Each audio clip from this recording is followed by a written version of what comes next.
Welcome to ACIDIFICATION, the first institute of impeccable wisdom. The acidic urine, the acidification of human urine. My dharma, the impeccable wisdom of the divine nature. My greatest discovery, DIVYANK, the divine design of nature with which the perfect objects are designed and created. DIVYANK is the reward of 60 years of integrated knowledge. Impeccable wisdom is enlightening.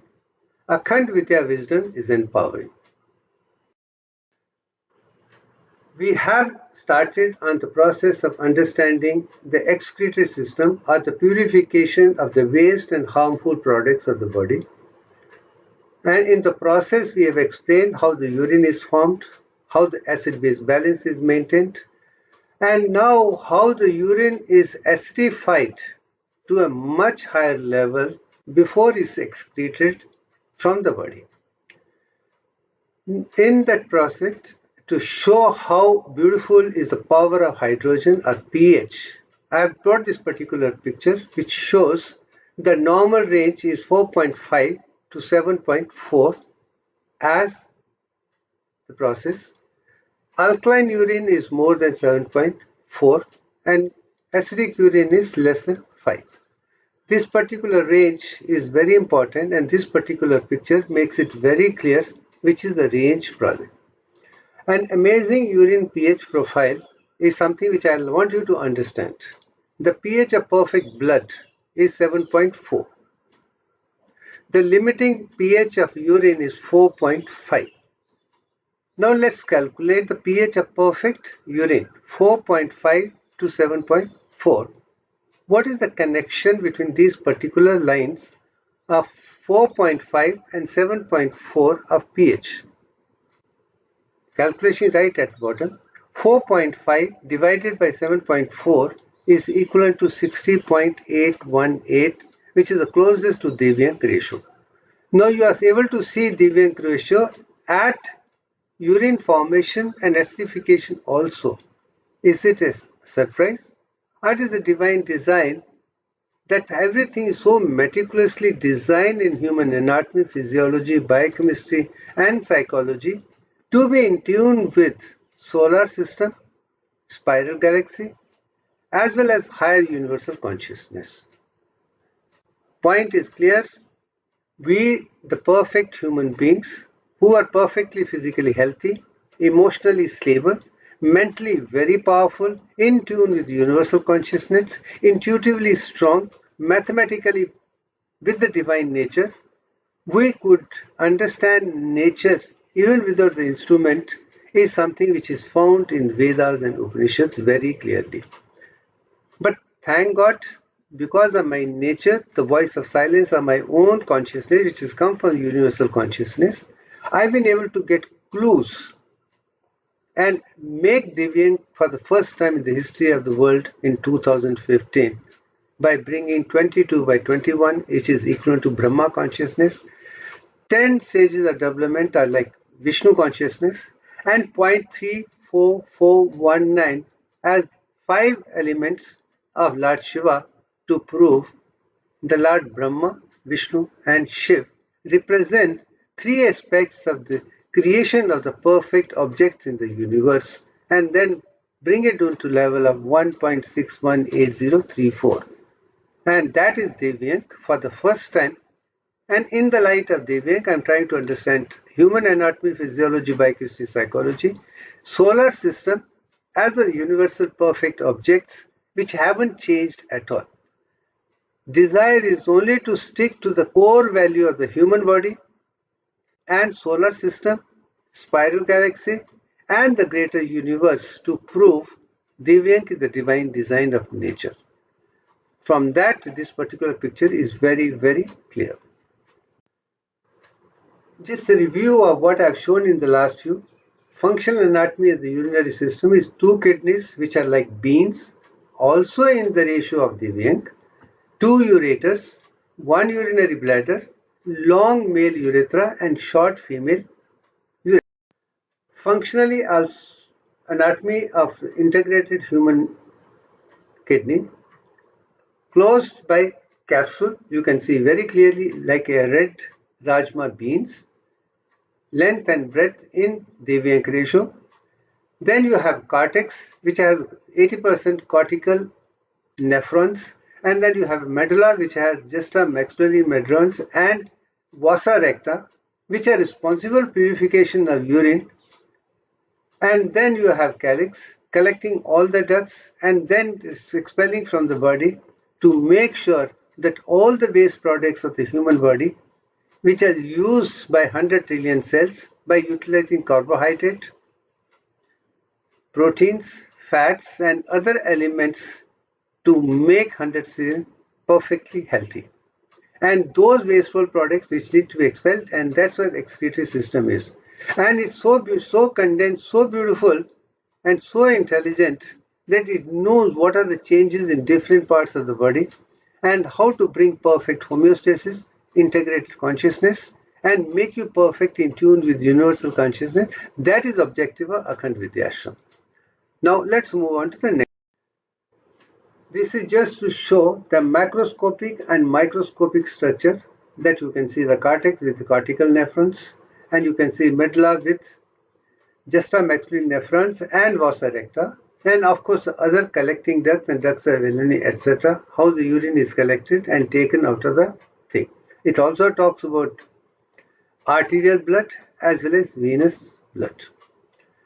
Cortical nephrons do not have vasa recta, whereas justa maxillary nephrons, which are responsible for acidification of urine, has a vasa recta, which are peritubular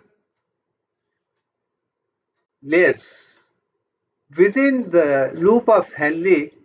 And this picture is not here because I couldn't find a picture, so I wanted to show that we are trying also rectify some other things so that your knowledge is very clear. That picture would be explained in the due process, where you can see loop of Henle within the loop of vasa recta within the loop of Henle.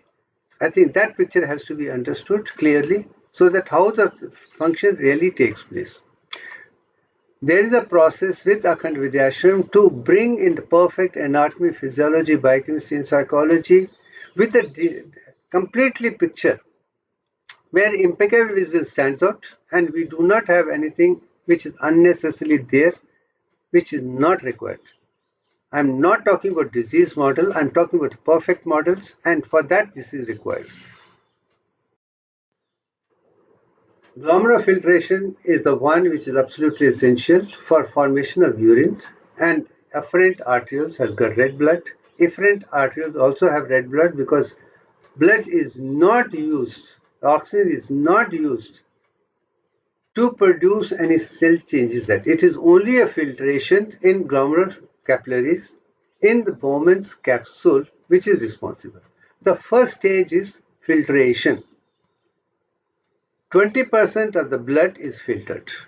About 1.1 liter or 1 liter, which is 20 to 24% of the cardiac output, goes to the kidneys and is very high number because purification is important. And after having filtered anything up to 4 micron size, it is reabsorbed, and what is more than 4 to 8 microns, which needs to be thrown out, is pushed out with active process with the help of ATP. And then urinary excretion takes place. Excretion is equivalent to filtration minus absorption plus secretion. That's it. I have also explained what are the things which help glomerular filtration rate much better.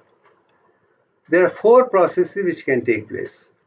There are certain substances, substance number 1, which is filtered and goes out urine as such.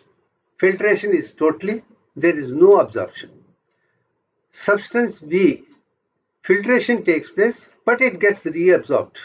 Part gets reabsorbed, part is filtered out completely. Third is filtration and complete reabsorption, where urine is not formed in the condition where there is not enough water. And water is absolutely essential as an amrit or a nectar to make sure in those conditions urine would find other ways or other ways to throw that out, or when the person is able to get water he is able to filter it through. And then also a fourth stage of filtration for complete secretion of wasteful products, and urine is formed, whereas blood's other ingredients are continuing. Now, these are the four things which also to be understood to understand this is how urine is formed to get rid of the body to make us perfectly healthy. Dynamics of filtration also have explained very clearly. Glomerular hydrostatic pressure, which is because of water, is written 60, it should be 61.8034.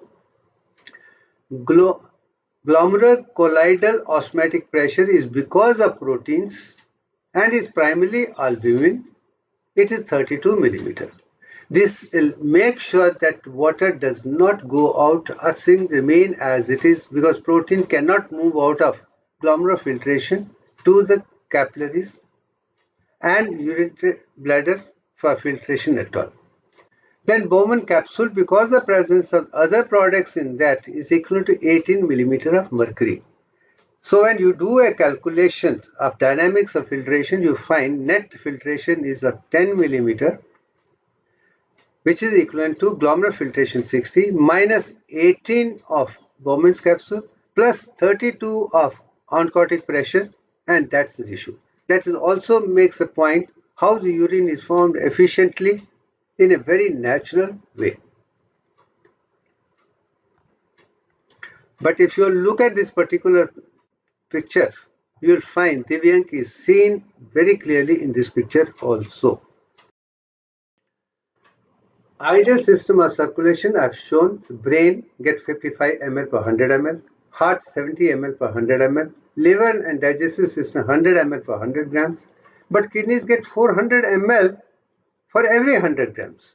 That also shows how important is this kidney or the brain, heart, liver, digestive system, and the entire system is so meticulously designed, keeping cardiac output of 5 liters, which is perfect. If you can maintain that throughout your life, from 20s, 30s, 40s, 50s to 70, 80, 90, 100, by maintaining water at 61.8%, cardiac output, blood pressure 120 by 70, and all the parameters which I've been talking about, you'll have a perfectly physical, emotional, mental, spiritual life, like a living God, to be in tune with nature, and you can do wonders for yourself and do wonders for everybody. So the whole world gets perfect, impeccable wisdom, which doesn't need to be unlearned or relearned at all. Having concised this sequence so beautiful, let's go to the next. In next slide, you can see very clear acid-base balance, which I have shown in the beginning. You can see right on top, Bowman capsules, normal filtration.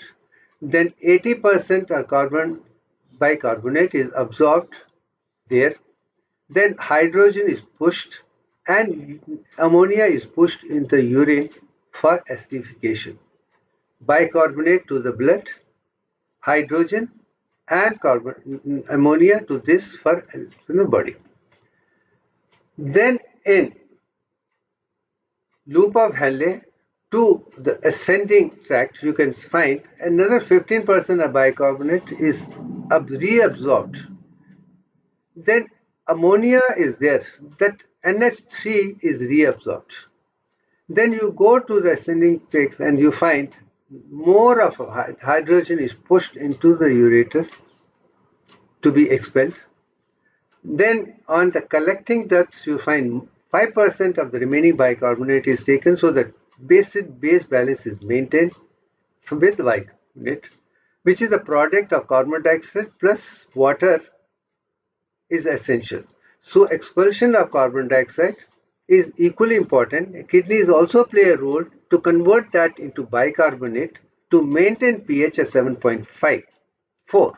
To be very precise, if you can maintain that, you are absolutely healthy. But little variation this side and that side is permitted, that I've already shown. Then more hydrogen is pushed, more ammonia is pushed, and urine is acidic urine is the result in this particular clear. This is equally important what I've shown. Ammonia is excreted, sodium biphosphate is excreted, so bicarbonate is reabsorbed, hydrogen ions exited. This is the sense of acid-base balance. Now let's go to in this particular picture is also something you can see right at the bottom, hydrogen plus oxygen, which is from cellular respiration. All the 100 trillion cells are used for survival, carbohydrate, proteins, fatty acids, and other things. With the presence of oxygen, you produce carbon dioxide. Carbon dioxide and water get to bicarbonate. Bicarbonate for hydrogen. Bicarbonate is pushed out. Sodium gets into the tubular cells. And hydrogen ions go to the tubular lumen to be expelled. And they do with the help of sodium and hydrogen pump. Hydrogen out, sodium in, and sodium in goes and forms sodium bicarbonate along with bicarbonate to maintain pH. On the other side, hydrogen with this forms bicarbonate and carbon dioxide and oxygen again, and carbon dioxide reabsorbed and water is expelled out.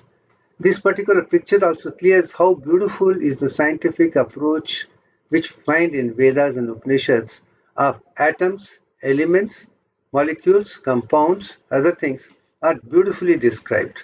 Vedas are nothing but complete beautiful picture of atoms, elements and molecules of divine nature. Having understood this, let's take it to the next stage to understand the concept even more. I have been saying very clearly according to a yoga, pranayam plays very important role to maintain acid-base balance. Respiration is also designed with DIVYANK, where inspiration is 38.199%, 6%, and expulsion, expiration is 61.80, and same thing is designed in the nervous system, in the brainstem, and whole thing so beautiful, and I want to make it again and again clear. We should understand nature and follow nature as it is, not play with the system with holding breath or otherwise. We should sharpen it and reduce the heart rate, reduce the respiration rate, reduce many of the things which are going to make us live for much longer time, and from that respiration very plays important to throw carbon dioxide out. So kidneys also throw, this also. Now let's move on to the next. Osmosis is pertaining to water. The movement of molecules of water from the area of higher concentration to lower concentration is something which I have shown on top. Water from with the semi-permeable membrane moves from concentration of low to concentration high to maintain the balance, and you can see equal concentration on either side because you have more sodium in the right side and less sodium in the left side. But this picture looks murky. But over a period, you will find water from area of lower sodium chloride will move to area of higher concentration and make both the things look one. And once that particular stage is maintained, and that is what is called osmotic pressure, and that is important to understand concept very clearly. Having explained osmosis, osmotic pressure, which is actively moving particles from higher concentration to lower concentration automatically in a passive process, I have shown the picture. To make this product even little more to understand with DIVYANK, I have given an example of saline water immersion of red blood cells. Suppose you have a hypertonic saline solution and into that we put cells. And cells, water will come out as you can see on the bottom, and cells will become shrink, small. But if it is isotonic 61.8034%, water coming out and water going inside is maintained. As a result, cells are perfectly as healthy as you would expect. What happens in the blood?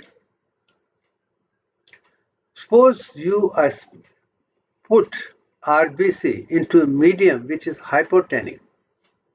That means concentration is less than the normal. Then water would get into the RBC right up to 38.1966%. Cells will swell, but nothing will go wrong. But if it goes lower than 38 to 35, then start bursting, and you can see the cell bursting. So this is also something to prove.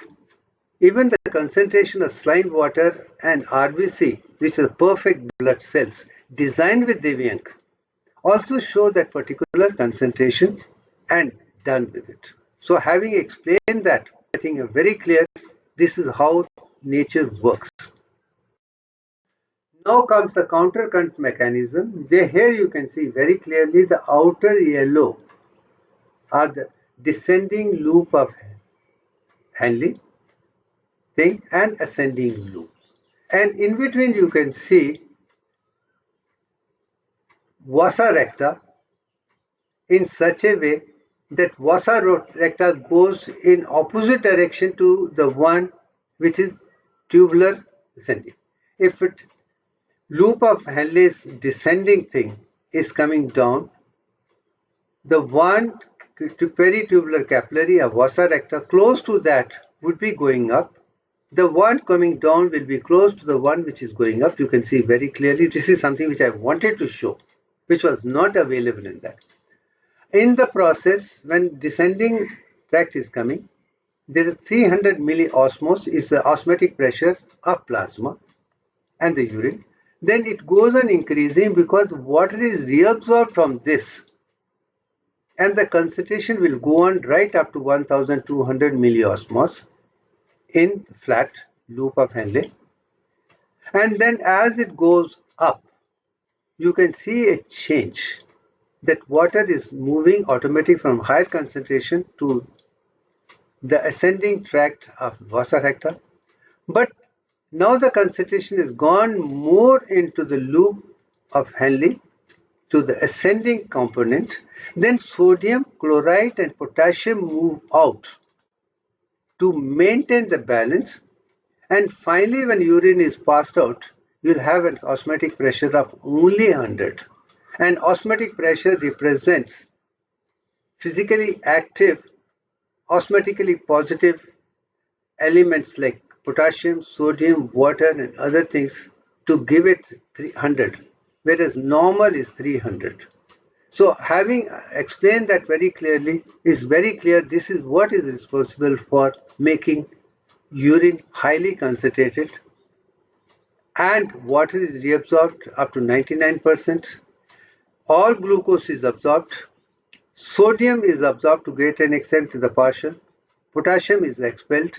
And these things are also facilitated with the help of ADH, antidiuretic hormones, as well as other hormones from renal thing to make sure that balance of water, sodium, potassium and other elements is maintained, and we have a perfectly healthy blood as acid-base balance and acidification of urine. I think I covered it systematically. One very clear, designs are clear.